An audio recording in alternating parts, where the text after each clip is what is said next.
咁樣做出嚟嘅香煎生蠔，外酥裏嫩，鮮香美味，大家跟住起就做起嚟啦。喜姐買咗啲生蠔咁大隻嘅，點整食啊？大家咧清蒸生蠔、蒜蓉生蠔可能食得多，今日我分享一個咧香煎生蠔俾大家。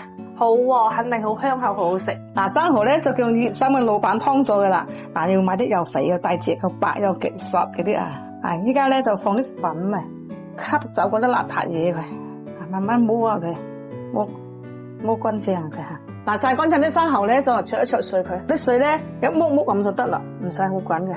嗱，啲生蠔定咗型7-8成熟就得啦。嗱，今日咧我就用呢個天婦羅炸粉，已經調好噶啦，有小麥粉啊、澱粉啊、肉麵粉啊嗰啲鹽都有嘅。今日咧我就用4匙羹，然後加2個雞蛋，雞蛋咧炸出嚟個蓬鬆嘅，加啲胡椒粉，有香落個腥，加啲松鮮落嚟個野味，冇可以唔加。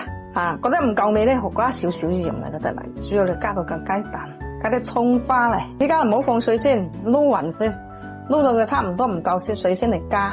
撈咁咧嘅笪笪咧，你可以加啲水嚟，唔使加好多，一邊加一邊撈到啱為止啊！嗱，撈到咧，依家咁結笪笪嘅狀態就得啦。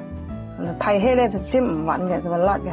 嗱，依家調好個粉漿啦，生蠔咧已經擎乾水咧，就可以倒埋落嚟撈勻佢。呢生蠔準備好啦，依家熱鑊落油嚟煎佢，放多少少油吓，半煎炸吓。放落嚟之後咧，你唔好喐佢話，定咗型之後先嚟反吓。